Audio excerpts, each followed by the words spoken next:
podcast. My name is Anne Otieno. And I'm Janice Atieno. And together we are the Real Estate Sisters. So we decided to create this channel because we're just starting on real estate and we wanted to share our journey because it's not been easy. Real estate is complicated.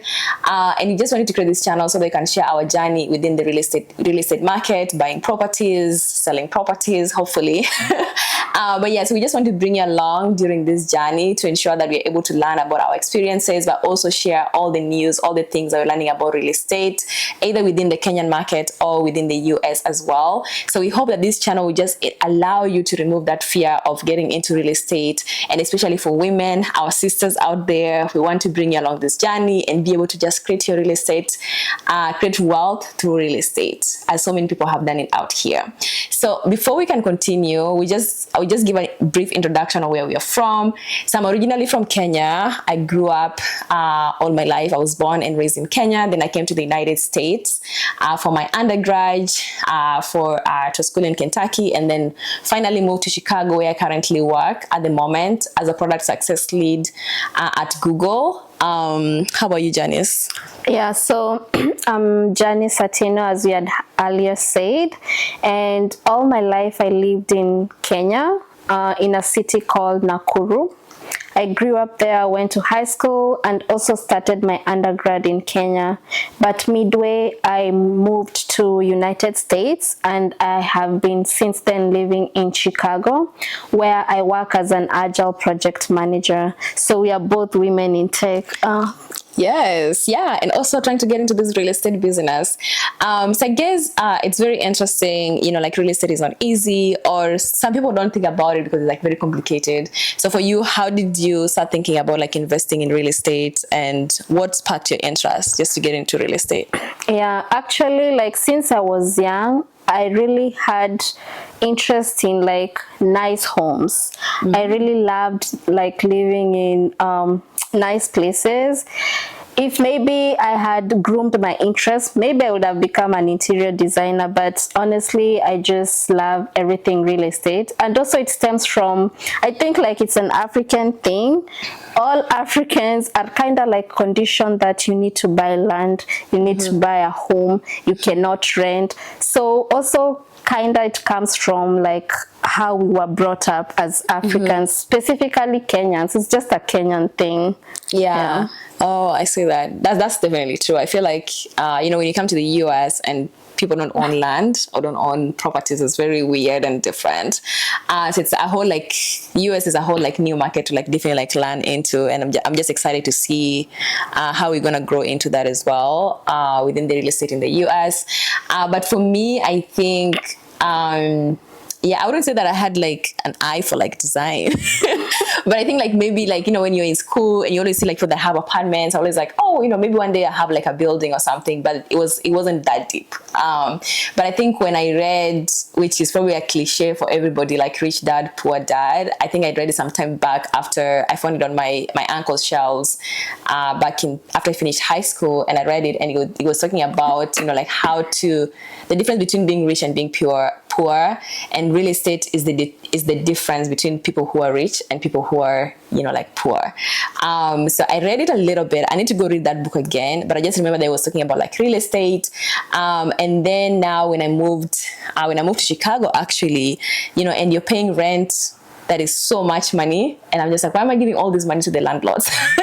So I started just thinking deep and being like, you know what, I think I should just maybe work on buying my place to be able to build that wealth. So something I'm still learning about, but I think it was probably start on the Rich Dad Poor Dad book as well.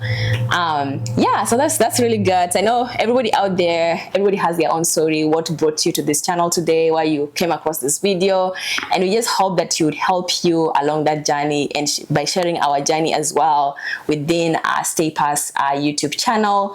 So I think for me, I'm still learning about this process, and like I would like to invest in Kenya, for instance, but the market is very hard. Like when I was home, like the market is the real estate market has really grown, but at the same time, if you're not careful, you can be really scammed. Like I would like to like buy an apartment there. At the same time, it's very expensive. like buying like a condo, you have to like pay like $80,000. Many millions Kenyan shillings that is.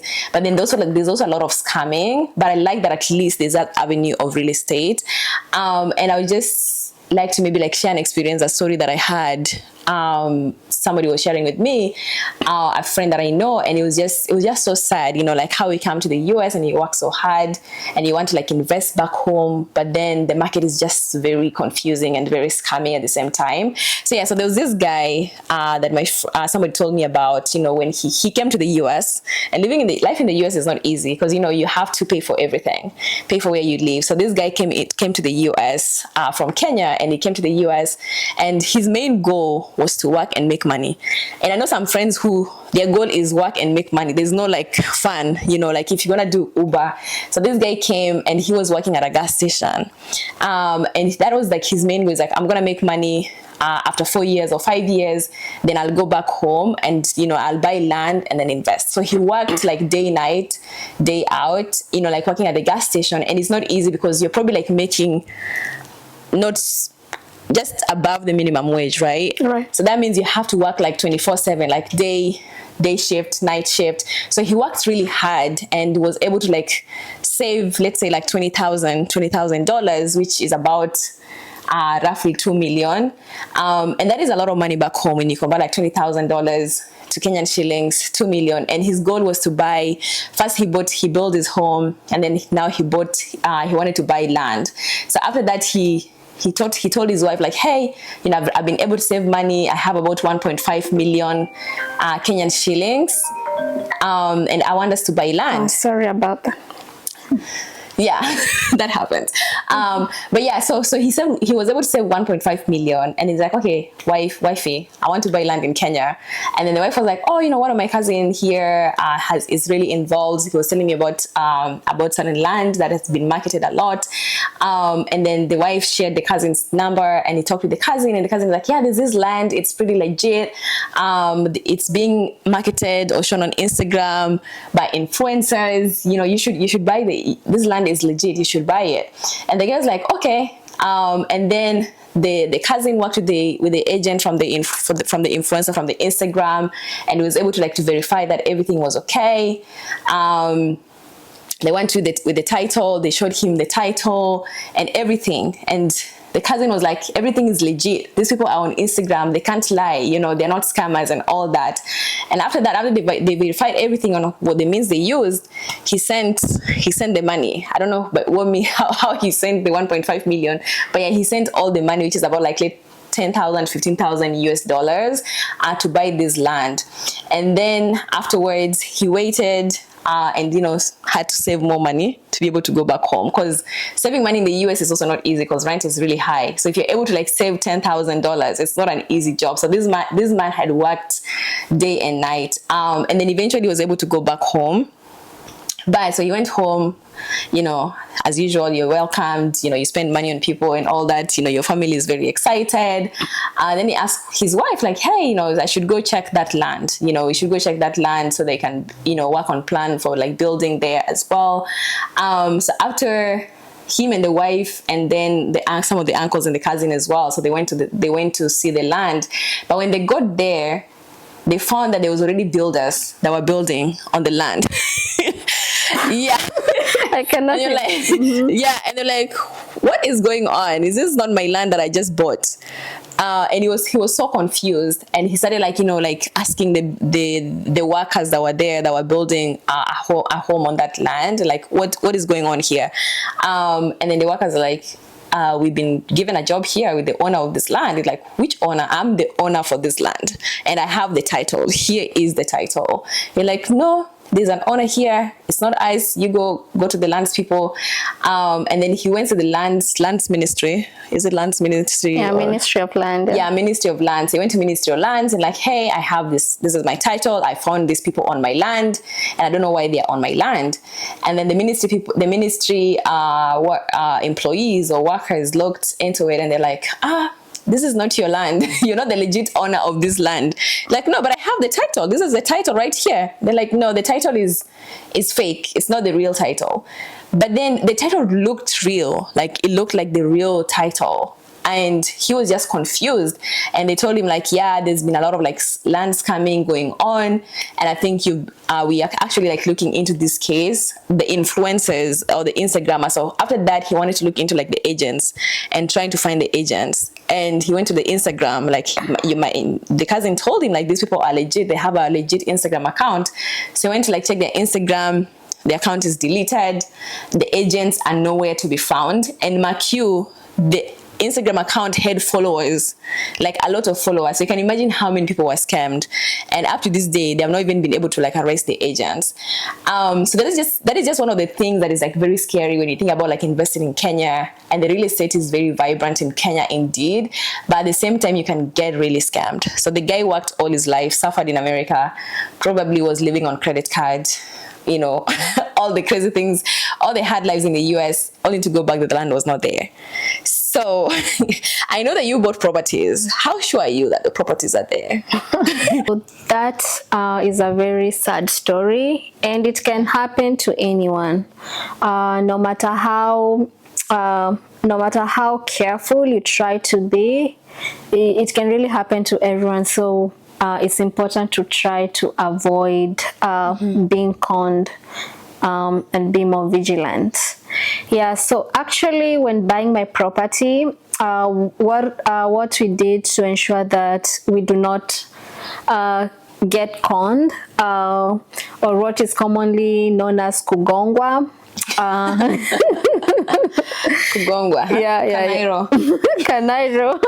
Yeah, so what we did is first we identified the property, and after identifying the property on Instagram, we physically sent someone, you know, talking about people abroad buying properties. Since we were not there physically, we sent our brother-in-law, shout out to my brother-in-law, to go and check the property to make sure that whatever was being posted online is the actual property, and to verify the owner or the developer of the property, because it was like an apartment complex. So he went, looked at the properties, took pictures, and also got to speak with the developer. So that is the first step we took. So the address was on the Instagram post. How did you know? So actually, because the people who are posting the pictures had the name of the apartments, so we just looked up the name of the apartment and we went to the location, and we were able to find it. So once he did that, then it was time for us to engage lawyers to help us do the due diligence. Oh, wow. So we engaged a lawyer who helped us to know what kind of documents we need to review as we are doing the due diligence. So one thing that you need to do is to verify the property belongs to the person who's selling the property. How did you get a lawyer? Because are those to be trusted as well? I know, like finding a lawyer in Kenya, how do you go about that? How do you like ensure you get one that you trust? Yeah, I know, it's very interesting because like here in America, like we do not even think of questioning things like that. Like if someone is a lawyer, you believe they have your best interests at heart. But in Kenya, it's kind of different. Yeah. So also we found a lawyer, and the lawyer is also like our family member. I do not know how advisable that is, but family member. Yes. Wow. So tukigongwa tutagongwa proper, but so thank God also our lawyer was a family member. And so the lawyer helped us identify the documents that we need to conduct due diligence. So for instance, you need to go to the Ministry of Land and ascertain that the land belongs to whoever is posing as the seller of the land, and also to make sure that we do not have the land or the properties do not have any pending cases in court. Yeah, and also they do not like have any land rates or things like that, so the land is clean and the title is clean. So we did that, and once we were confident that the land, the property is clean, we did put in our offer. So we did put in our offer, and once the seller and us, we were aligned on the offer, we again engaged the lawyers to read the sale agreement that was provided to us by the property owners. And also, so the lawyer helped us read through the document just to make sure that the legal language that is being used in there is for our best interest. So once we did that, and we all agreed to the terms of the sale agreement, then we did sign in the presence of our lawyer and also the lawyer who was representing the property seller. So how did you sign? Did you sign virtually because you're here? Yeah. Or like, okay. Yeah, so what happened is that, so we got the documents emailed to us, and then we printed out the documents and signed, scanned them back and sent it back to the lawyer, who then sent it to the seller's lawyer. Okay. So once that was confirmed, then we made our deposit of the money of the agreed amount. So we wired that, and we received also throughout this process, we are also engaging our lawyer, just in case, you know, there can be a situation, maybe you wire a money and someone tells you they did not receive the money. So we made sure to get the account number of where to deposit the money from the seller's lawyer, just so it's documented, and also engaging our lawyer to make sure that, you know, we've shown our lawyer that we send this money, and we have a communication via email just to make sure it's being documented. Did you have to verify like the other lawyer, that the other lawyer is legit as well? Oh, it's, you know, these are things that we never get to think about here in America, because every time you meet a lawyer or someone, you just trust that they are who they are presenting to be. But it's a different ball game in Kenya. So one of the things that we did is we went to the Law Society of Kenya portal and we put in their name and they popped up. So pretty much that is how you verify that the lawyer is really a true lawyer who is registered by the Law Society of Kenya. Yeah, so that was that. And then so after that we wired the money to the bank's account, and with the help of our lawyer too, we made sure that the lawyer was involved in every step. And once the money was received, also involving our lawyer again to make sure that they have confirmed the money was wired and the sellers received the money. And so after that was done, then we got our congratulations email that we had successfully purchased the property. Wow. And so that is how we were able to ensure that we were not conned. Yes. Yeah. I'm curious, was the developer of the property Kenyan or? Yeah, no. So the developer was actually like a Chinese. Oh, yeah. Yeah, so they're building a lot in Kenya and making housing a little bit expensive. Yeah, I know. And it's interesting how, like, whenever you look at a property, you can clearly tell the difference between a Kenyan developed property and a Chinese developed property. So it just depends with your taste, especially the difference comes in the interior. So Yeah. I've seen the photos. It's pretty a beautiful property. Maybe you guys will see it sometime. But yeah. So I guess based on that, I think like having a lawyer, having to verify that, and hoping that they won't risk their law career just to scam you on $1 million shillings, because I'm sure some people can do that. But hopefully, you just hope like things in Kenya, like with the government, if a lawyer does scam you, we hope that if you take them to court, something is able, the government is able to do something, but we're getting there. Things are getting better. Things are getting more formalized. So if just to summarize, what would you say to give a summary of all the things that people need to do and people need to be cautious about? Yeah. Or even working with relatives sometimes too. You're lucky that your relatives were pretty good, but sometimes some relatives might cheat you into things. Like you think like, oh yeah, tunajenga, nyumba inaenda, the building is in progress, and then they're just eating the money. So yeah, so you're lucky there. But I don't know if you have something else to add on that. Yeah. Yeah, so just to summarize, just to be cautious to make sure that you're not getting scammed. Even when you're working with a relative, make sure that you're trusting them, not because purely they are your relative, but just because their personal values align to what you consider to be good values. So that is really important, and due diligence is the name of the game. Due diligence, no shortcuts. It is expensive to do due diligence because you have to pay the lawyers, but you'd rather spend money than lose everything that you've worked hard for. Yeah. So those are my parting shots. Due diligence is the name of the game, and trust carefully. Yeah, definitely. So I know, today you definitely shared a lot about like the apartment. I don't know if the land situation was different, but maybe that's for another video.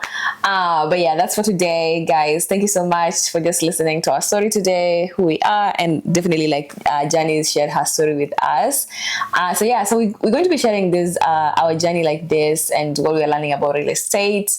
Yeah, so just stay tuned and just go on this journey with us, the Real Estate Sisters with Stapers. And don't forget to subscribe. Like and share with your friends and family.